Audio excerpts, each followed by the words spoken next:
Another job well done. Yeah, that's why we have people like Kurt back every year. He's always got something fresh to say, and you know, we have got to be each other's best friend, partner out there, brothers and sisters to each other.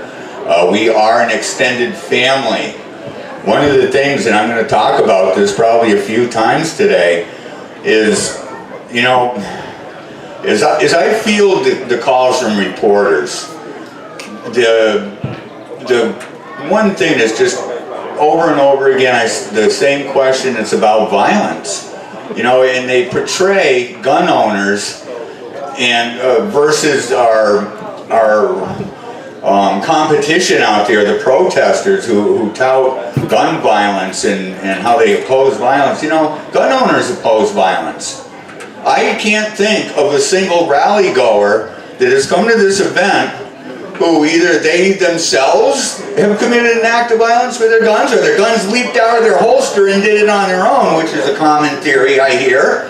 All right, we've got to promote the positive message of gun ownership and the real reason for it, and not be lulled into these debates that have anything whatsoever to do with fisheries and wildlife. Okay, the Second Amendment and target shooting have very little to do with each other. They're completely coincidental. And what makes the progressives' buttholes pucker up is when I remind them that the Second Amendment, its primary purpose is for killing tyrants. It is to defend this country against tyranny, now and always. You know, our founding fathers, they feared only a couple of things. Raw democracy was one of them, okay? Two wolves and a sheep deciding what to have for dinner. All right, they decided a republic was best, where we use democracy, the tool of democracy, for the whole of the people. All right, and remember, it takes an educated public, a virtuous people to hold on to the republic. Yep. Well, you know, they counted on us to be vigilant, eternally vigilant, I believe is the phrase. And if we're educated and we have access to total information, in other words, the First Amendment works right. See, our founders wanted us to use our voices and our intellect to defend the country and to keep the wolves at bay. And in case things got carried away, well, we had the Second Amendment, all right? And we still get to say no. So what I'd like to do is impart an important sentiment with you, is to recapture the dialogue. When someone says that they are opposed to violence and somehow you are not, share with them that you're as equally against violence. Whether it's violence with a gun, bludgeoned with a baseball bat, killed with a coat hanger, it doesn't matter. Violence is violence, and we oppose it too. So let's not let them pigeonhole one side against the other here. We are against violence, and that's why we carry. Yeah. All right, we want peace. And I'm telling you, an armed public is a polite public, isn't it? Absolutely it is. Well, got another veteran coming up to the microphone here. He's been to every one of our rallies so far, and the man is nothing less than inspirational. He's the Energizer Bunny of Second Amendment advocacy, and it's our absolute pleasure to have him back again. And you probably see him almost every night on the national news, defending our rights, defending those rights for everybody. He has remained resilient and firm in his opinion, so political correctness isn't something that shows up as a consideration for him before he speaks on behalf of the Second Amendment and all of us. And for that, I have a great deal of respect. The Director Emeritus of Gun Owners of America, Mr. Larry Pratt. Let's hear it from Mr. Pratt, everybody.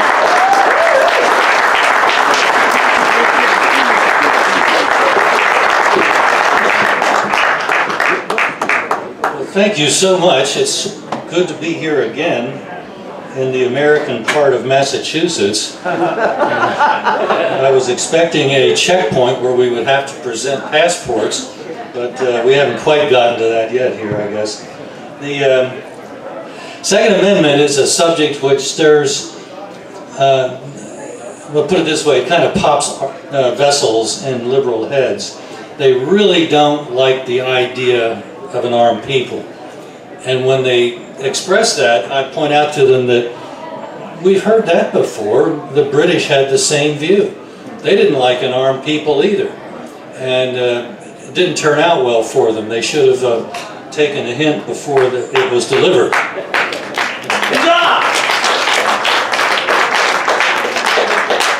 It's kind of politically incorrect, and that point of view is labeled by the politically correct as insurrectionist. Okay, if you like that word, we can use that. It was an insurrection against tyranny that made us what we are, or what we used to be, and hopefully what we still can be, is a country under God, operating under a constitution which doesn't change every time there's a meeting of the Congress. The Congress really is not a sitting constitutional convention, in spite of what so many of the members of Congress think. The history that we have in this country is almost intrinsically, it's just, you have trouble separating it from the whole idea of an armed people. It's almost in today's world now a unique concept that the American people are the sovereign of the United States of America. And as a sovereign, they've got to be armed. They've got to be able to impose their will if, say, their employees called the government come against the sovereign. That's what was established clearly in 18th century America when the British were, among other things, trying to keep the colonists from being able to have access to powder and ball, ammunition. They were trying to disarm the colonists in that fashion. In fact, in Boston at one point, General Gage, the British commissar, if you will, had actually confiscated guns. If you want to be in Boston, you could not have a gun. And of course, he promised to give it to you when you left. Right. Well, I would submit that the American War for Independence, while it certainly was involved with the notion of objecting to taxation without representation, what it really was about, more than any of the other issues, and there were multiple issues, but I would say the main issue was gun control. After all, what was it that sparked the fight at Lexington, not too far from here? It was the fact that the Brits wanted the guns in the municipal armory, wanted the ball and powder, I should say, in the municipal armory. And after they were able to scatter the ragtag boys at Lexington, they went on to Concord, where they were repulsed by a militia. A militia repulsed the biggest army, the most powerful army in the world at that time. But it kept going like that. That was not the only expression of the importance of the militia in the history of our country. If you, well, let me just back up. Not only were guns obviously involved in that militia, but people wouldn't have been willing to be part of that militia.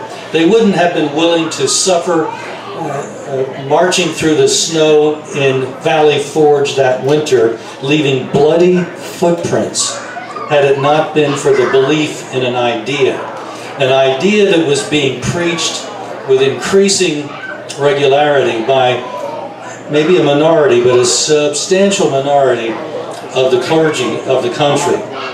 And this was a part of the colonies that was as dedicated to that kind of preaching as any. It may not be so today, but it was then. And the idea was that submission to tyranny is an evil thing, and that it should be resisted. And that's what was in the mind of the men who stood on Lexington Green that April morning. They were there because their pastor, Jonah Clark, was there with them. He was one of that handful of ragtag militiamen that was practicing what he had been preaching. Well, when it moved over to Concord, there was a little bit more time to organize, and the Brits were repulsed. And it was stunning that the imperial power of the day, the supreme imperial power, had been repulsed by a bunch of farmers and shopkeepers. That's who they were. And when the question is arrogantly asked, and it was at that time, what do you seriously think you can accomplish against the British Army? Well, April 19 provided an answer to that. We can do a lot because we're pretty good shots, and we can shoot your officers right between the eyes. And that's what the militia training was all about. These guys were incredibly good shots, and they were willing to put their lives on the line. One of the men at Lexington that day, probably that morning, died in his house right off the green in his wife's arms. That is something that takes an idea to motivate somebody to be willing to do that. And then to go on the rest of the day after having seen that and still be willing to stand up to that tyrant and his force. That's an idea. And it was an idea that was being promoted by one writer who is a pastor in Oklahoma, has been a state representative, actually he's running for governor now, Dan Fisher, has called them the Black Robe Regiment. And George III knew what the Black Robe Regiment was when he was speaking about what he feared most about the happenings in America. He said, it's the Black Robe Regiment. It's the clergy. They're behind all of this. I wonder if we will come to a time again in America when the clergy might be behind it again. It would be nice to hear them talk about the limitations on government. That government, civil government, is not the last word. A Supreme Court ruling is not, and even in our Constitution, is not the last word. It's the opinion of one of three equal branches, supposedly equal branches. And it's only our mistaken deference that has elevated in some people's minds the Supreme Court to a position of superior rank in our federal system. They are not. Well, one of the battle cries that was not uncommon, even here in Massachusetts, in Virginia, up and down the colonies, as men would march into battle, if they were, in my opinion, ill-advised enough to march into battle as opposed to shoot from behind stone walls and trees and things of that sort, which is really what took the toll of the British that morning of April 19, or that afternoon. As they retreated back to Boston, that's when they suffered most of their casualties, which was about a quarter of the 800 men they had sent out that morning. And it was all being done by marksmen sneakily hiding behind trees and not meeting them in the road like men. Well, we saw who the real men were, because the real men were there at Yorktown waving goodbye as the Brits marched up the gangplank in total surrender, and their band playing a popular song of the time, "The World Turned Upside Down." I would say we need to turn the world upside down again.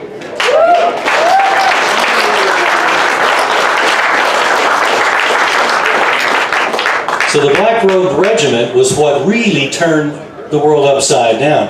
You can look at countries in Europe and other parts of the world. My wife is from Panama. They own guns, privately owned guns there. But the big difference is that when my wife cast the one vote that she cast in Panama before becoming a U.S. citizen, she saw the government troops cart off the ballot boxes, and the government-approved candidate was declared the victor that night. When they try to do something like that here in America, such as in Athens, Tennessee in 1946, the police illegally took the ballot boxes from the polling places to their police station at the end of the voting day. And they were going to, if you will, count the ballots there that day. Well, as a Soviet mass murderer Joseph Stalin said, "I don't care who votes. I just want to be in charge of who counts the votes. And my wife's experience was just that. She cast a vote, no problem, go right ahead, ma'am. But she didn't get to count the votes, and nobody on the unofficial side got to count the votes. So here in America, the people can make sure that they count the vote. Think of Athens, Tennessee in 1946. The cops actually were carrying off the ballot boxes, but something that wouldn't have happened in Panama and doesn't happen in other countries happened in Athens, Tennessee. They kind of expected that the corruptocrats that were running the town might abscond with the ballot boxes. So about an hour after the close of voting, the ballot boxes had already been illegally removed to the police station for quote-unquote counting. The militia, rather unorganized, but nevertheless a militia, citizens with guns rode into town in their farm vehicles and their automobiles, and they surrounded the cop shop. There was a brief shootout, and the police realized there were way too many of the citizens as to them, and they surrendered. That was the big difference between stealing an election in Athens, Tennessee, and in Panama, Central America. Hillary didn't even get to steal it. So, the militia was still really alive and well, well into the 19th century. The War of 1812, excuse me, was actually finally put to an end right outside of New Orleans, where the British were attempting to make a flank run, come up the Mississippi and attack what was most of the United States then from the west. Well, it was a great strategy, except it didn't work because this guy called Andrew Jackson came out of Tennessee, ultimately ended up in the White House, but he led two militia companies from Tennessee and from Kentucky. And these good old boys met the Brits on the field of battle and whooped them. The British Empire had lost again in America, and I would say that was really the end of our war for independence. Thanks to the British finally had to acknowledge that they were not going to tame the American forces, that the American people just had too much orneriness in them. Well, I sure hope we're still ornery enough today. We'll get there. I had been wondering, as we turned the corner into this century, whether America still had that spirit. You don't really know until you see something actually occur. Well, I think, I would argue, that we saw the militia come back into service 4 years ago in Bunkerville, Nevada, where the Bundy Ranch was surrounded by a bunch of thugs from the federal government called the Bureau of Land Management. And we can go into that story, but I understand Eamon Bundy is here, so he'll explain much better than I could about the details of what happened there. Suffice it to say that after the standoff began, after the assault of the feds began, people began coming from around the state and from around the region, and ultimately from around the country. And this touched me personally, even though I never was in Bunkerville, but I almost was. I got a call Saturday morning before a Monday news conference had been scheduled at the ranch. And the head of the Oath Keepers called to say that the news conference has been canceled. I said, what are you talking about? I said, well, the feds just melted away this morning. This was like 7:30 Pacific time that I got this call. And so it turned out that there were so many Americans on their way or had already gotten to Bunkerville that somebody with a little sense in his head realized that, yeah, we could wipe them out right now, but if we do that, it probably would start the Second American Civil War. And they weren't ready to do that because we live here and they're our neighbors, and it wasn't going to end well if they weren't good neighbors, if you get what I mean. So the as I understand it, there were a bunch of unarmed men and women ranchers walking toward a barbed wire corral that had been thrown up impromptu to contain some of the cattle that the feds were fixing to steal. And it was then that a deputy sheriff rode out and asked the head of the BLM, do you want to be known as the folks that have killed unarmed men and women in America?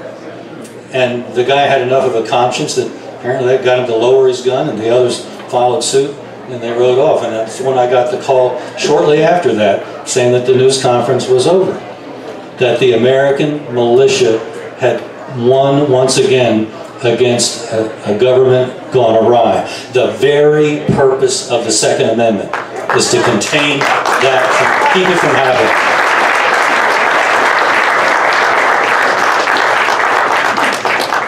You know, we used to have a federal law. Our first Militia Act, and I believe the second one as well into the 19th century, required ownership of a military long gun, musket, and later rifle. And that, for some time, was the Swiss idea as well, every man a rifle.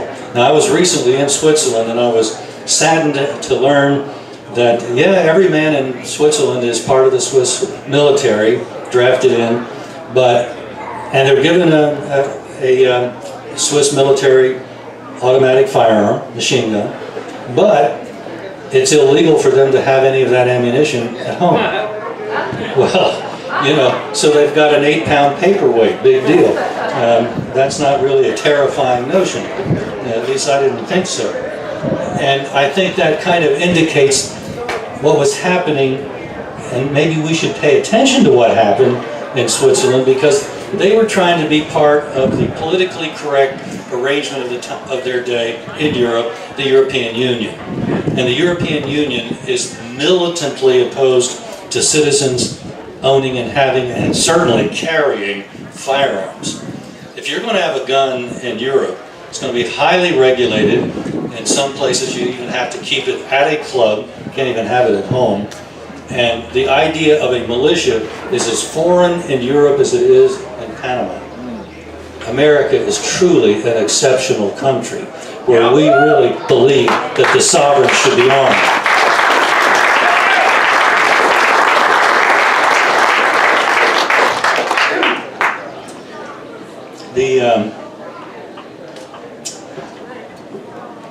One of the fathers of our War for Independence was John Adams. And he said something that I just recently discovered that I thought said an awful lot about what I've been trying to get across here. He said that 10 years before the shots were fired at Lexington, the American Revolution was born in the minds of the people. And that's what the clergy were doing. That's what the newspapers of the day, which were a single sheet usually published on a weekly basis, and the editorial was usually a sermon from some clergyman the Sunday before. So instead of an internet, they had these weekly broadsides which put out these inflammatory sermons, using the British view of it, that stoked the fires of liberty in what became the United States. You know, it's interesting that occasionally you see little glimmers of this same notion of the importance of an armed people, even in other countries. In the early 80s, I had traveled a few times to Guatemala, and in speaking with people there, particularly up in the highlands, the women typically are not involved in commerce, so they don't even speak Spanish, so I had to speak to the men.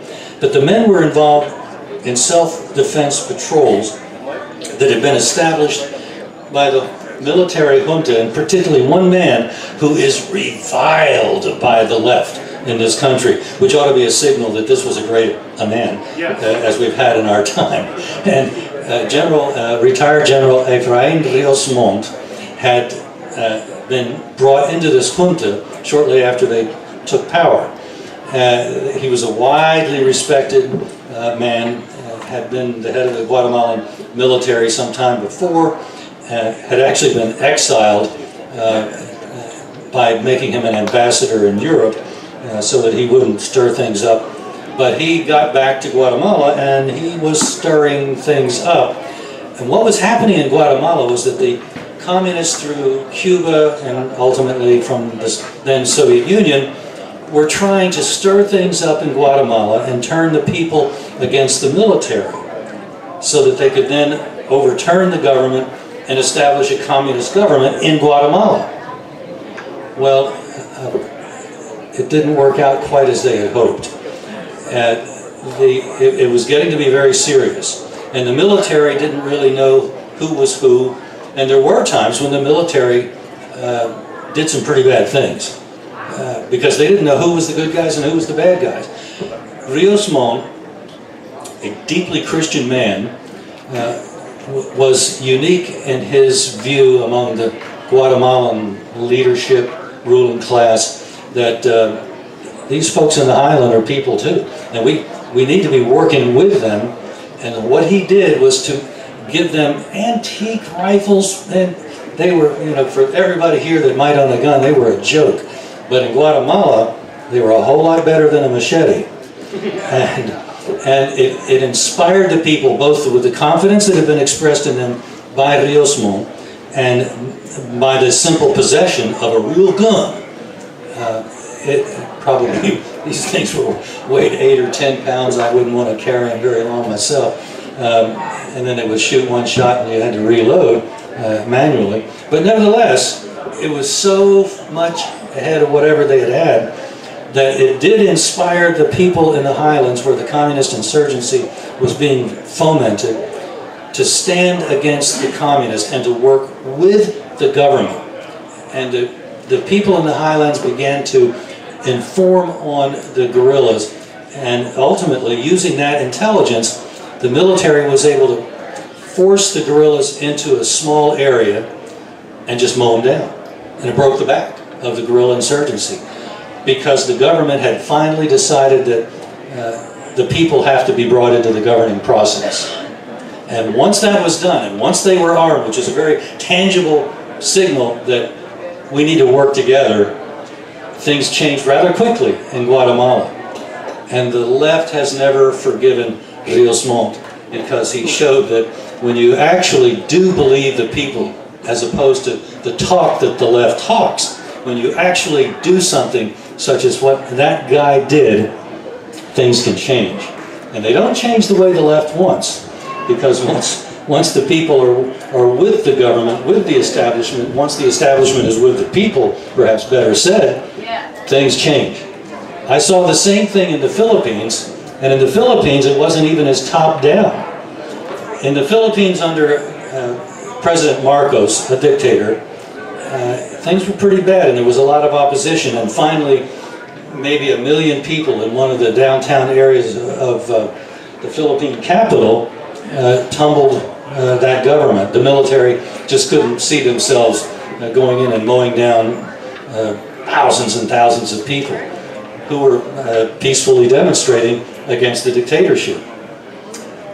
What had enabled them to do that and to challenge even the military in the Philippines was the illegal manufacture of AR-15s and 9mm handguns, and they were themselves arming their own, what they called the alza masa, the rising of the people. And the people rose and the dictator fell. And yes, it was ideas, and this was being actively promoted in the churches, as it was in Guatemala too, by the way. It was in largely evangelical churches in the highlands that the ideas of liberty were being preached. And it was the same idea in the steamy environment of the Philippines. These same ideas were being preached, and again they were being preached from pulpits. And the people then were able to tell the military and ultimately the dictatorship, you're finished. And Imelda Marcos had to leave her thousands of shoes behind as they fled the country. Bad things happen to all kinds of people. The debate today in our country may be a measure of how far we've come from the idea of celebrating an armed people and seeing the contribution to liberty that an armed people has made and can make, once we really stick to that notion. Somehow now it's debatable. In fact, I've gotten eye rolls when I've made the suggestion repeatedly that a teacher that is willing to do so be armed so that that teacher can protect the students that are in that classroom.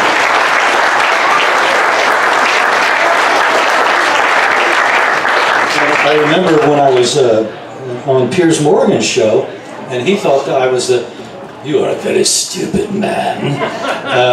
I thought, what are you saying? Do you like the idea of piling the dead bodies of students up against the schoolyard fence? Is that something you really like to see? Because that's what your policies are bringing. The idea of an unarmed people is a deadly idea. And you, Mr. Morgan, are part of the problem. Well, we didn't part good friends. I tried to do that, and one of my last words was, well, my friend, you just got to look at the sources that I've been pointing to. You are not my friend. So, and I guess not. We've never had a beer together, so it's probably not going to happen. Facts seem to bounce off the heads of the Piers Morgans of the world, the liberals, if you will. Just because he's British, we shouldn't think that we're exempt from having people threaten our freedoms here in our own country. But they want to walk right past the very clear data that tell us that 98% of the mass murders in our country, many of them taking place in schools, occur in gun-free zones. And they want to celebrate gun-free? What is it, that they love death? They hate life? I think maybe that's what it is. And we've got to point that out to them, that they hate life. They are not the defenders of life. They are not the defenders of diversity.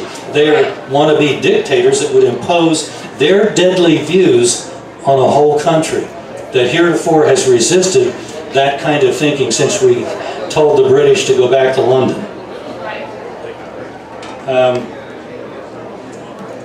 It's a dangerous way of thinking. Look at what happened in Broward County, Florida, where the Parkland School is located.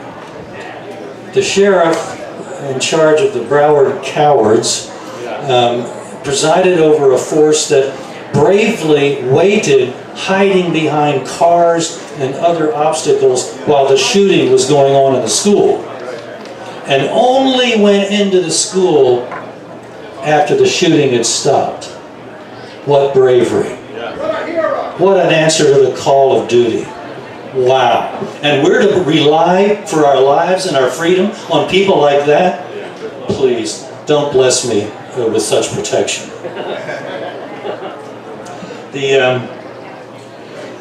Just as another instance of how the militia has worked in our country, think of this. If you were to ask the arm of the Democrat Party called the KKK what they think of the